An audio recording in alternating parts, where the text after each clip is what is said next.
Boa noite a todos. Que Jesus nos abençoe. Estamos iniciando mais uma live, pela nossa instituição, o Centro Espírita O Caminho da Luz. E como de costume, sempre nos direcionam um tema específico, escolhemos um tema específico com relação à doutrina espírita, aqueles temas que achamos mais pertinentes nos dias de hoje. Desde já gostaríamos de desejar um feliz Dia dos Pais a todos aqueles que fazem, que realizam essa função paterna, seja ela função real ou simbólica, seja essa função paterna nas famílias tradicionais, nas famílias héteros, nas famílias homo,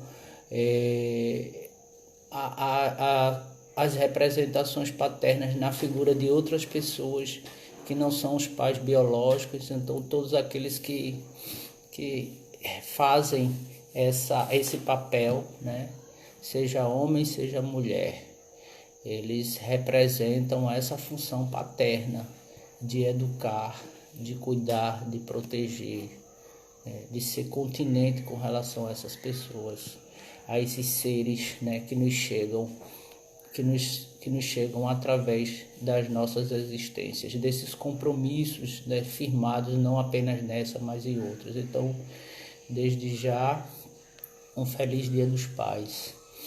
E para iniciar o nosso trabalho, gostaríamos de rogar a espiritualidade amiga, espiritualidade que ora dirige a nossa casa espírita, a Associação Espírita O Caminho da Luz, para que possa nos ajudar nesse momento, em que hora nos encontramos, e para realizar o nosso trabalho na noite de hoje.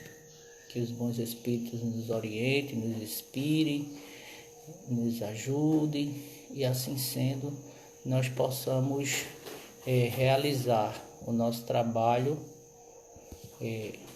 na santa paz do nosso querido Mestre Jesus.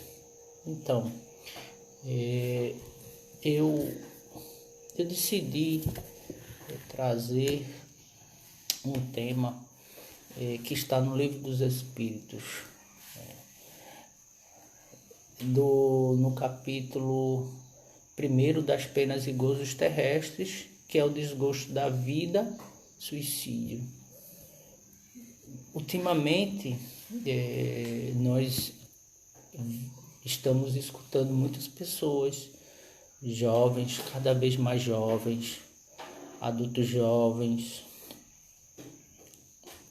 senhores idosos, que traz, de uma forma ou de outra, um componente através da fala, uma ideação suicida, e isso nos preocupa muito, isso sempre nos preocupou, porque eu falo por mim, que já tive experiências de alguns amigos que decidiram caminhar pela via do suicídio, e isso nos causa uma marca muito profunda, não só nos familiares, mas nos amigos. Então, é essa preocupação que nós temos diária, com esses irmãos, com os nossos irmãos, que por um motivo ou outro, eles passam por um desespero, por uma angústia, por uma tristeza profunda, uma decepção, e aí decidem caminhar pela cessação da própria vida física. Eu me lembro nesse momento de uma música de um poeta que embalou muito a minha geração. Esse poeta se chama Renato Russo, e na música Pais e Filhos ele trata de um tema suicídio, esse que nós estamos tentando refletir às luzes da doutrina espírita. Os poetas, eles têm essa capacidade de se conectar com o inconsciente coletivo, com o seu processo criativo, com aquilo que acontece do ponto de vista histórico, sociológico, político, filosófico, ético, moral, e aí eles transformam isso em uma música. E pais e filhos começam assim, estátuas e cofres e paredes pintadas, ninguém sabe o que aconteceu. Ela se jogou da janela do 5º andar, nada é fácil de entender. Então, a música começa a tratar de uma questão de uma jovem que se suicida. O próprio Renato Russo fala que essa música, ela trata disso, mas que ao decorrer da música a gente vai entendendo a história, essa dialética de um dia sermos filhos, depois sermos pais, depois termos filhos, de sermos crianças, depois de sermos adultos, e no final ele traz uma mensagem bem esperançosa, bem positiva. E esse tema suicídio, ele é estudado por muitas pessoas que se preocuparam com o tema, muitos estudiosos do comportamento, sociólogos, filósofos. Emile Durkheim, um sociólogo, ele tem um livro dedicado especificamente ao tema suicídio, né?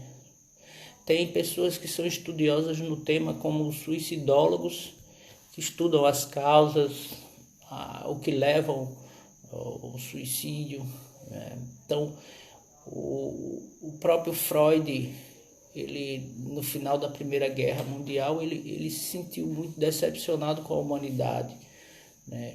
E aí ele estudou, né? Ele estudando comportamento, ele como pai da psicanálise, ele chegou à conclusão que nós temos que temos pulsões, que somos regidos para pulsões, mas ele nominou 2 pulsões, que são impulsos. As pulsões são impulsos que vêm do inconsciente.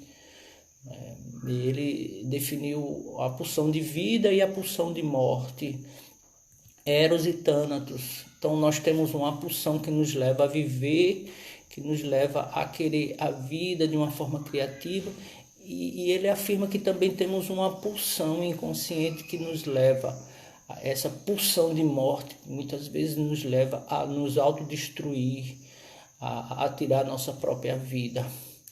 E aí vamos recorrer a Allan Kardec, né? Esse grande iluminado que trouxe a doutrina espírita com muita maestria, né? Através dessa codificação, dessa compilação das respostas do mundo invisível, né? As perguntas que ele fez. E um dos temas que ele traz é o desgosto da vida e do suicídio. Era um tema que já preocupava ele em 1857, no século XIX. Veja, no século XIX, isso já era um tema bem preocupante. Em 1857, já estávamos entrando na segunda metade do século XIX. Então, ele pergunta aos espíritos amigos, Allan Kardec foi aquele que fez até agora o maior interrogatório ao mundo espiritual. Não encontramos nenhuma outra pessoa, nenhum outro indivíduo que questionou, que interrogou tanto o mundo espiritual, os invisíveis. Então, ele fez essa pergunta: de onde nasce o desgosto da vida, que sem motivos plausíveis se apodera de certos indivíduos? De onde vem esse desgosto de viver sem motivos claros e que se apodera de certos indivíduos? De onde nasce essa tristeza, né? nos deparamos com muitas pessoas que desenvolvem uma tristeza, uma depressão, e essa depressão vai se tornando cada vez mais profunda, a ponto do indivíduo pensar assim: a minha vida não tem sentido, então para que estar aqui? Então vou lá e cesso com esse sofrimento. Então Kardec fez essa pergunta: de onde nasce o desgosto da vida? O que faz as pessoas ter esse não gosto de viver, que sem motivos claros se apodera de certas pessoas, toma conta, né? O Espiritismo, os amigos espirituais, eles trazem uma resposta bem direta, bem forte nesse momento. Eles não filosofam muito, eles não passam muito a mão por cima, né? Então eles trazem a resposta: é efeito da ociosidade, é o efeito de não fazer nada, da falta de fé e também da saciedade. Então, efeito de não fazer nada, de uma falta de fé, de uma falta de confiança que a pessoa tem. Fé é a etimologia da palavra fé, confiança. Não, a pessoa não tem confiança, e também da saciedade. Ele está satisfeito, ele tem todas as suas necessidades realizadas, ele não passa nenhuma necessidade, entre aspas, física, ele não tem necessidade de alimentos, ele não tem necessidade financeira, ele está saciado em todos esses aspectos. Então veja, ociosidade, falta de fé e saciedade são 3 pontos que os espíritos trazem, né, para que a gente possa pensar nessa possibilidade de, quando nos tornarmos infelizes diante de alguma frustração, da gente pensar assim: então não tem solução, então vou tirar a vida. Eles dizem mais: para aquele que usa de suas faculdades com fim útil e de acordo com as suas aptidões naturais, o trabalho nada tem de árido.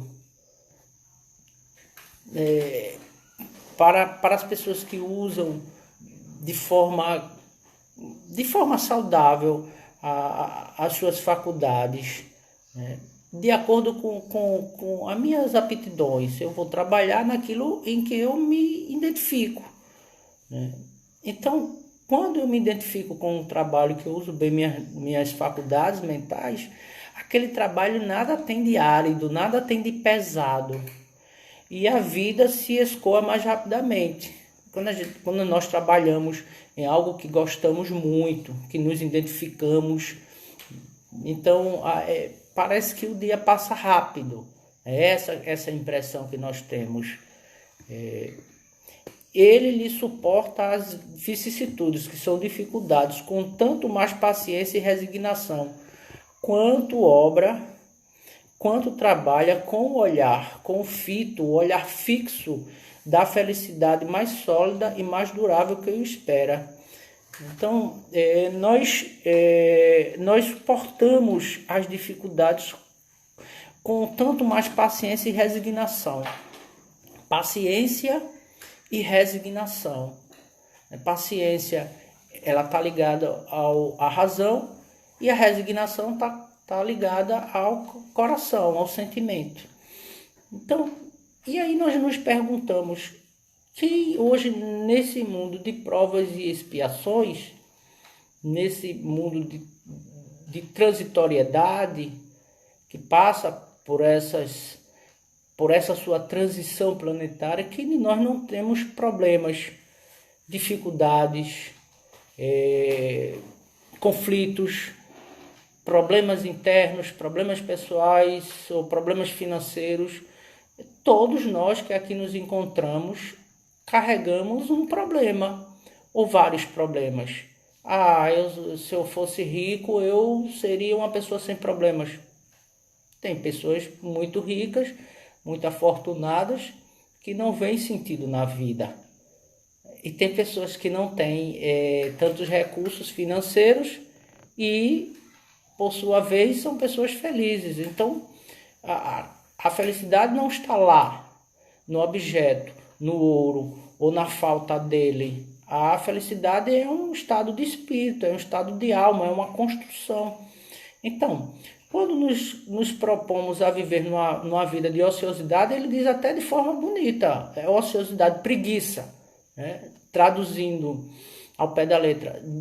Efeito da preguiça, a falta de confiança, a falta de fé no mundo melhor, no mundo espiritual, a falta de confiança em dias melhores.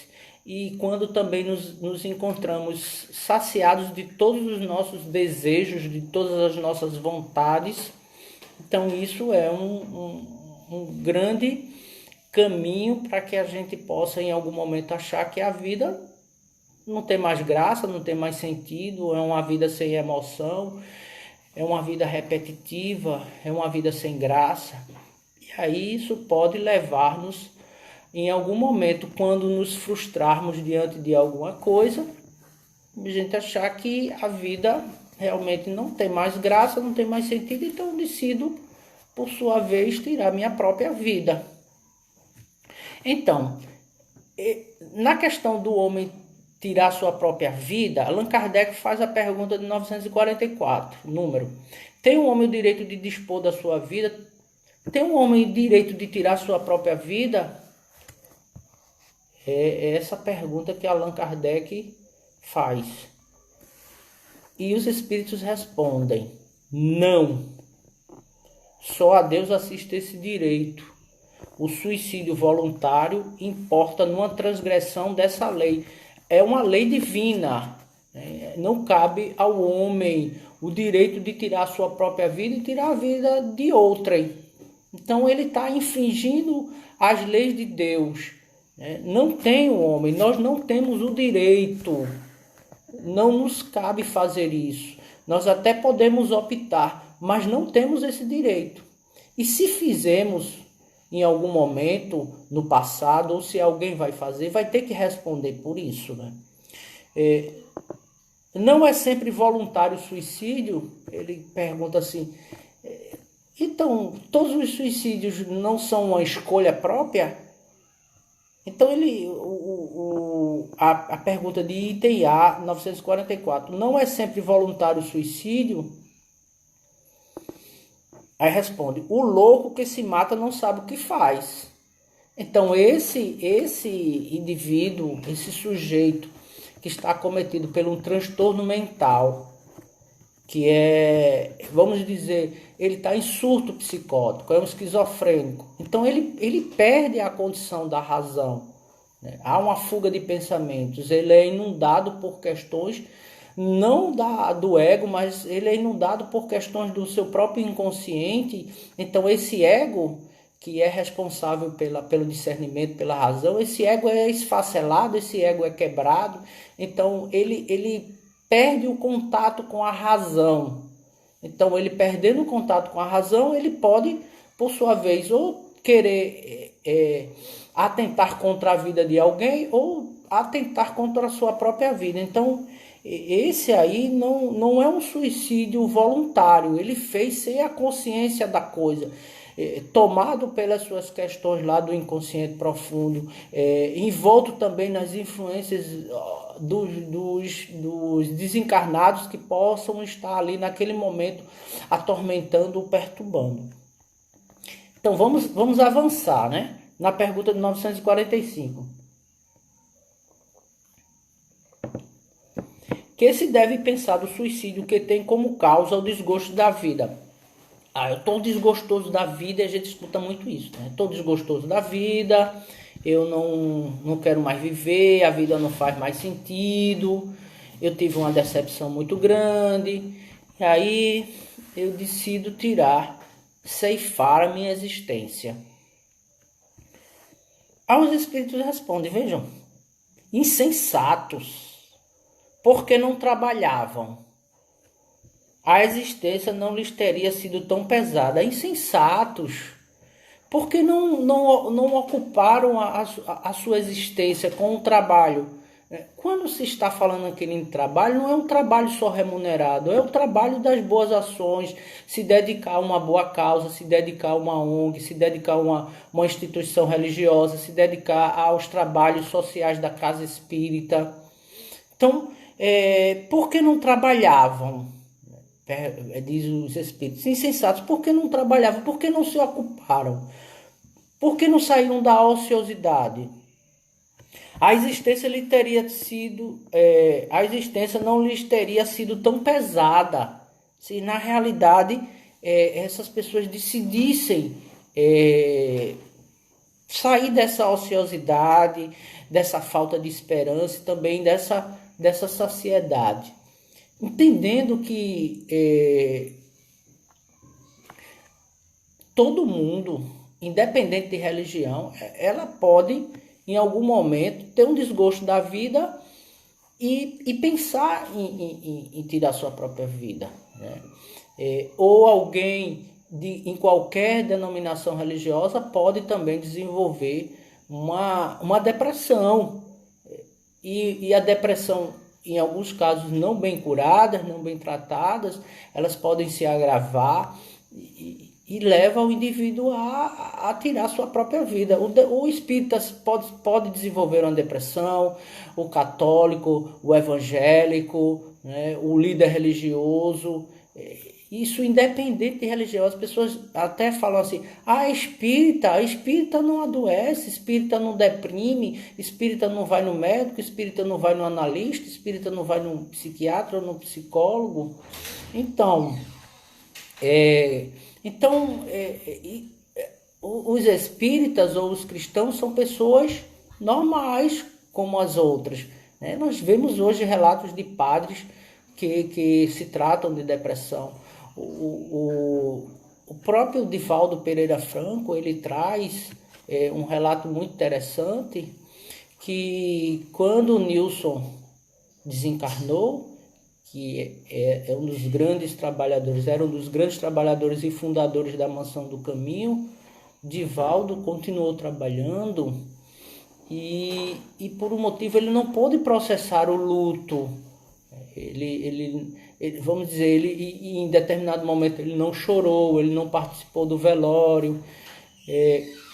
E meses depois, semanas depois, o próprio Divaldo desenvolveu uma depressão. Ele desenvolveu a depressão. E você diz, Divaldo, um trabalhador, né? Um trabalhador incansável, um Paulo de Tarso moderno que leva o espiritismo para os 4 cantos do mundo, né?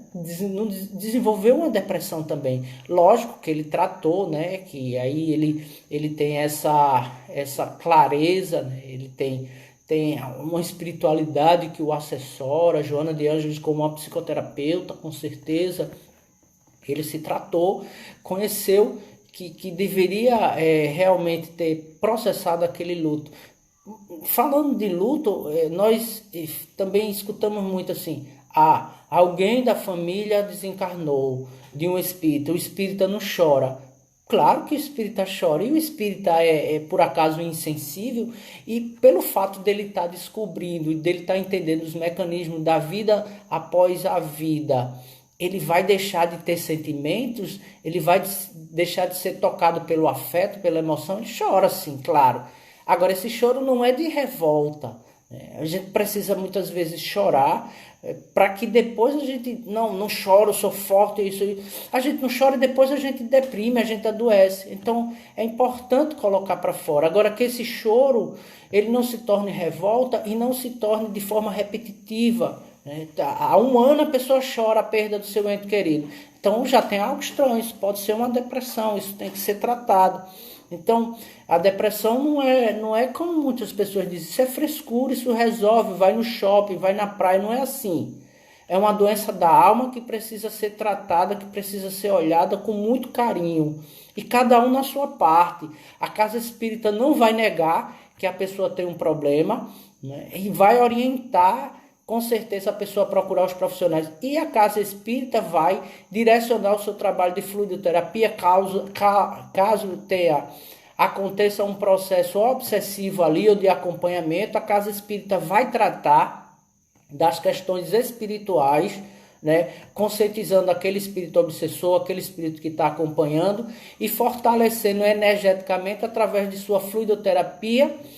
E a pessoa também vai se fortalecendo com a mensagem profunda da doutrina espírita, que hoje nós percebemos os dados estatísticos da Organização Mundial de Saúde com relação ao suicídio são enormes. E hoje eles consideram, veja, o Brasil, a quinta nação em que mais pessoas se suicidam no mundo. Então, o Brasil é um país extremamente feliz, extremamente alegre, mas que, por sua vez, hoje nós temos um número cada vez maior de pessoas se suicidando, de jovens com muita energia, com muito vigor, de crianças também que estão entrando nesse processo que até então achávamos que só era pessoas adultas ou idosas. Então, a gente tem que pensar isso, né, como uma coisa muito séria, não só no Brasil, mas no mundo. Fala-se que por ano 800 mil pessoas se suicidam, então é um dado muito considerado, né? E a doutrina espírita hoje, ela vem trazendo um papel esclarecedor muito importante na sociedade, porque quantas pessoas já beberam da informação espírita e recuaram diante de uma tentativa de um suicídio? O papel que a doutrina espírita representa hoje na sociedade e que traz hoje para a sociedade, a sua contribuição hoje, ela é formidável, ela vem trabalhando, ela vem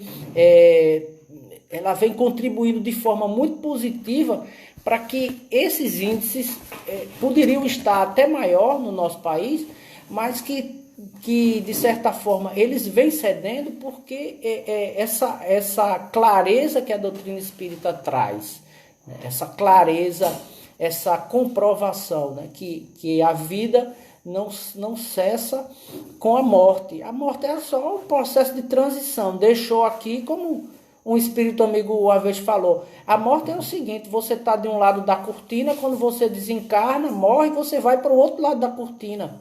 Então, a vida, ela continua, né? Então, na pergunta de 946, e do suicídio cujo fim é fugir, aquele que o comete, fugir, né? Fugir às misérias e às decepções desse mundo. O que diria dessa pessoa que tem o suicídio como fim para fugir das misérias, das dores, das decepções desse mundo? Quem não tem dores aqui, ou físicas ou morais, né? Quem nunca já teve uma decepção? Quem nunca já passou uma miséria na vida? A miséria não significa só a questão financeira, mas a miséria diz respeito também muitas vezes à falta de compreensão, de carinho, de afeto das pessoas. A gente se vê só diante de algumas situações, de alguns problemas, da gente receber, das pessoas imputarem uma culpa que não é nossa. Então, veja que respondeu mais os espíritos. Eles são bem, nas respostas eles são bem incisivos, como dissesse, acorda. Né? Eles não estão falando de uma forma filosófica, profunda, tentando amenizar. Eles estão sendo o mais claros possíveis. Pobres espíritos que não têm a coragem de suportar as misérias da existência. Pobres espíritos que não têm coragem de suportar as misérias da existência. Deus ajuda os que sofrem e não aos que carecem de energia e de coragem. As tribulações da vida são provas ou expiações. As dificuldades da vida são provas, são testes ou expiações. Felizes os que a suportam sem se queixar, porque serão recompensados.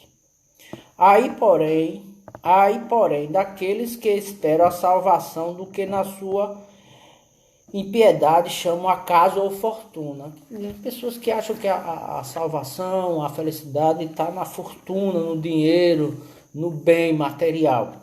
O acaso ou a fortuna, para me servir de linguagem deles, podem com efeito favorecê-los por um momento, mas para lhes fazer sentir mais tarde cruelmente a vacuidade, o vácuo, o vazio dessas palavras. Então, aquelas pessoas que realmente tiram a sua própria vida nesse intuito, elas não têm, falta coragem de suportar. A vida que nos foi colocada aqui na Terra é como a narrativa dos grandes heróis míticos. Nós temos, cada um tem a sua jornada heróica. Ao reencarnarmos, nós somos semelhantes àqueles mitos dos contos, das mitologias. Então, nós somos aqueles heróis que saímos de casa, né, que vamos nos aventurar, que vamos ao encontro do dragão, ao encontro do desafio, vamos matar o dragão, vamos conquistar o amor e a admiração da rainha, da princesa, vamos nos casar e voltar para a nossa casa de forma heróica, como herói. Então, a nossa jornada é esse desafio. Ninguém veio aqui na Terra para comer e dormir. Eu só vim para comer e dormir. Esse é o ocioso, né? Essa não é a proposta da vida. A proposta da vida é movimento. Você veio para a Terra com um propósito. Propósito para dar conta daquilo que você se programou no plano espiritual. Então eu tenho faltas nisso, eu tenho carências nisso, eu preciso trabalhar isso, eu preciso testar isso, eu tenho essas expiações aqui que eu fracassei, que eu errei. Então são essas questões pedagógicas que nos são escolhidas muitas vezes por nós, para que a gente possa vencer e voltar à verdadeira vida espiritual, não como um herói fracassado, mas como um herói que venceu. Então, eu me lembro muito bem quando, em certo momento, eu estava no estágio supervisionado na faculdade, né, de Ciências Humanas, e nós estávamos atendendo na clínica escola, e eu atendi alguém que carregava um sofrimento psíquico, sofrimento moral, psicológico profundo. O seu corpo já traduzia isso. Então, ela começou a narrar a sua história, o seu sofrimento nas sessões subsequentes, e ela era uma pessoa casada e que em determinado momento ela sentiu um sentimento diferenciado por uma pessoa, gostava de uma pessoa, mas ela era casada, ela não podia viver esse amor.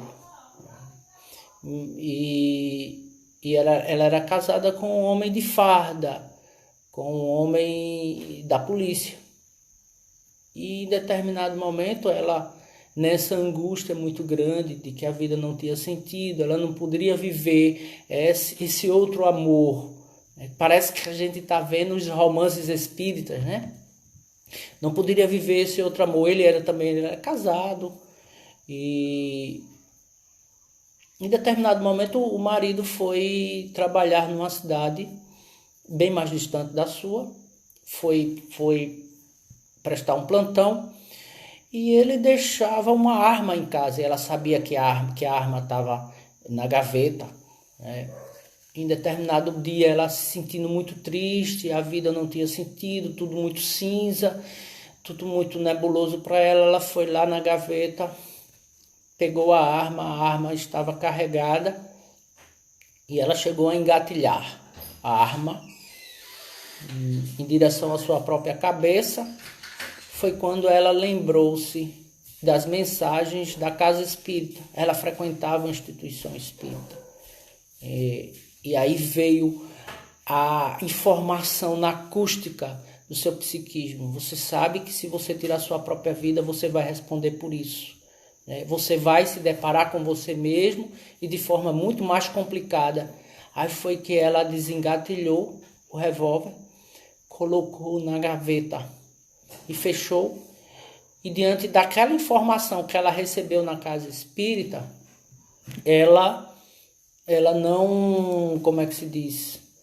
Ela não tirou a sua própria vida.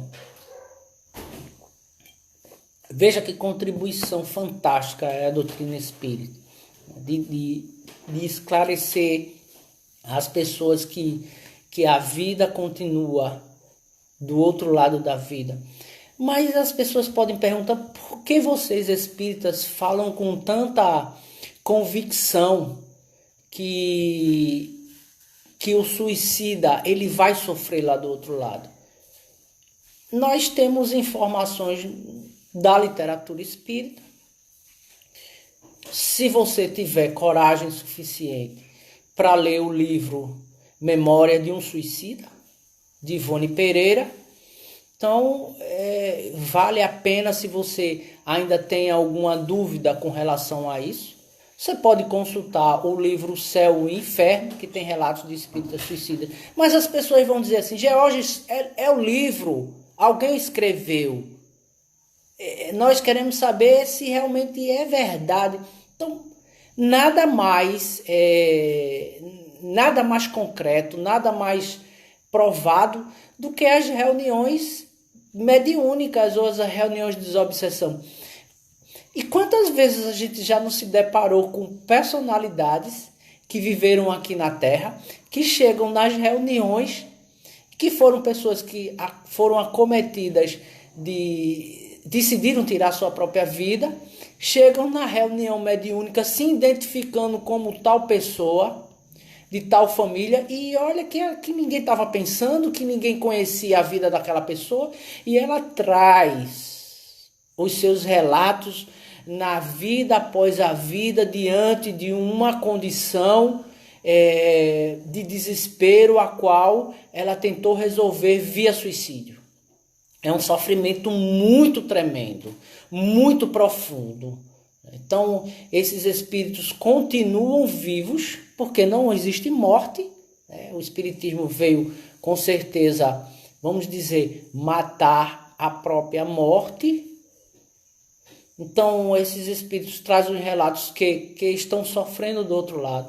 Eles continuam fixados naquela imagem do desencarne, aquela imagem se repete, se atiraram na sua própria cabeça, se enforcaram, se jogaram diante de um trem, na frente de um carro. Essa imagem, ela se repete, E a pessoa fica revendo essa imagem, fica sentindo as impressões no seu perispírito. Eles relatam que sentem e muitas vezes os vermes corroendo o corpo, mas é corroendo o corpo, não é corroendo o seu perispírito, mas existe uma ligação ainda do seu perispírito com aquele corpo, porque não era o momento da morte. Nós temos um momento da nossa morte natural, é quando os órgãos se esgotam, e quando há um esgotamento também desse fluido vital. Então, o espírito ele se liberta através da morte natural. O corpo não tem mais vitalidade, não tem mais vida, então o espírito se desprende. É um processo natural. O suicídio é romper essa vida de forma brusca. Ele rompe essa forma, ele corta esse laço. Então ele tinha muita energia, ele tinha muita vitalidade ainda. Ele iria viver, ele desencarnou com 30, ele iria viver 70 anos. Então eles falam que alguns espíritos podem, como é que se diz, eles podem sentir essas impressões durante 40 anos no plano espiritual. Para cada caso é um caso. Não existe na lei de Deus, não existe uma coisa uniforme. Não é uma lei de talião que serve para um, vai servir para todo mundo. Mas cada caso vai ser analisado. Então, os espíritos chegam nas reuniões e traz essa informação. Os médiuns ficam desfigurados na sua afeição.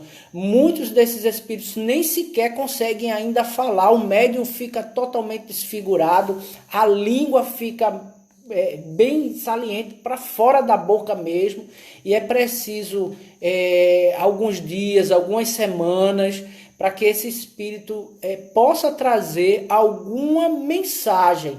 Quando não consegue, tem alguém como um tradutor que fica dizendo, trazendo informações através da psicofonia, da psicografia, dizendo: o espírito ainda não tem condições de falar, mas quer trazer uma mensagem, que não desistam da vida, por mais difícil que seja, mas tudo passa, como diria Chico Xavier. As decepções todos nós vamos ter. Quem nunca teve uma decepção na vida? Quem nunca sofreu uma dor física ou moral? Então ninguém é isento aqui na Terra. Por mais que seja difícil, mas é preciso coragem. Viver hoje na vida, aqui na Terra, é preciso ter coragem para suportar e para vencer com fé, com confiança, confiar. É imprescindível a gente confiar, ter essa confiança, a nossa fé. É uma fé raciocinada. É diferente das outras fés. Não é uma fé cega. Certa vez feita eu fui levar esse conceito de fé raciocinada, a fé espírita. Estávamos numa aula com um sociólogo, teólogo, ex-padre, e ali ele falando de fé, de conceito de fé, eu trouxe a fé. Mas existe uma fé que é uma fé raciocinada. Ele disse: como é que é uma fé raciocinada? Nunca ouvi falar sobre isso. Eu disse: é a fé espírita. É uma fé que a gente utiliza a razão para termos certeza das coisas, para saber, não é para crer. Porque crer, todos nós cremos em alguma coisa. Mas quando nós dizemos eu sei, é porque nós temos a certeza, numa fé raciocinada, porque a gente estudou, porque a gente foi ver, porque a coisa foi comprovada. E a doutrina espírita, ela é racional, porque ela traz a teoria e mostra a prática através desse mundo invisível, nas manifestações mediúnicas, através dessa comunicação dos espíritos desencarnados conosco, através desse canal. Então, vejam bem, falávamos de Renato Russo, do poeta, né, do Legião Urbana, a qual eu escutei muito na minha adolescência, ainda hoje escuto, vejo as músicas dele com uma profundidade muito grande. Acredito que ele veio com a missão, né? O Renato Russo, a sua proposta era para um mundo, era muito ligado ao mundo juvenil, ao mundo do jovem, né? Então, na sua música, lá no refrão, ele diz: é preciso amar as pessoas como se não houvesse amanhã. Veja que coisa bonita. É preciso amar as pessoas como se não houvesse amanhã. Vivemos muitas vezes excesso de futuro. Excesso de futuro é ansiedade, a gente ficar preso nisso, na preocupação da preocupação. O futuro que ainda não aconteceu. Então é preciso viver o aqui e agora. Esse momento é preciso amar as pessoas como se não houvesse amanhã. Então vamos dar essa oportunidade de vencer esse orgulho, esse egoísmo, essas duas chagas, as chagas da nossa alma, do nosso espírito, que faz com que a gente atrase, faz com que a gente perca uma reencarnação. E quando iríamos avançar em 60 anos, através do nosso orgulho e egoísmo, tombamos e aí perdemos essa oportunidade, né, de avançarmos e vamos, em outra oportunidade, retornar numa condição ainda mais limitada, ainda mais complicada. Então, pensemos no que o poeta falou, né? Preciso amar as pessoas como se não houvesse amanhã. Você tem dificuldade de dizer a pessoa que ama? Se você tem dificuldade de verbalizar, escreve uma carta, manda um WhatsApp, manda um direct, manda um message para ele, né? Diz assim que gosta dele, que sente prazer em estar com ele, pedir perdão, ser humilde em muitos momentos de nossas vidas, confessar que errou, isso é muito importante. Então, a paciência nos momentos difíceis, ter paciência e resignação diante daquilo que está acontecendo. Está difícil, está doendo, resignação. Resignação. É o que temos, né? Não é uma resignação Não é resignação passiva. Você está andando, o espinho está no seu pé e você continua andando e o espinho entrando. Não, é você parar e tirar o espinho. Está doendo? O que é que eu posso fazer para amenizar essa dor?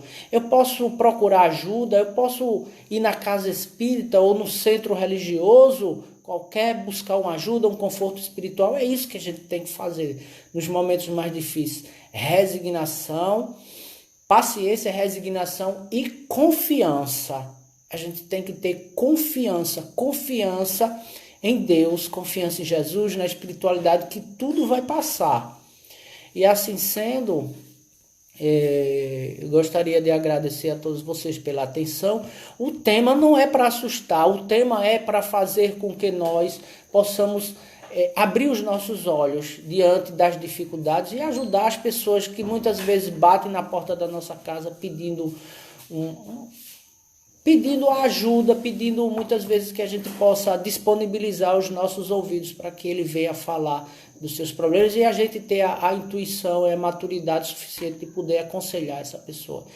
Que Jesus nos abençoe, que Jesus nos fortaleça nesse momento difícil, que os nossos anjos, guias espirituais, aqueles espíritos que estão ao nosso lado torcendo por nós, dizendo: vamos lá, você vai vencer, você vai superar isso, que eles nos ajudem, que eles nos inspirem, que eles possam nos intuir e que tenhamos uma semana de muita coragem, de muita confiança, de muita paciência e resignação. Que Deus nos abençoe e todos fiquem na paz do nosso Mestre Jesus. Que assim seja.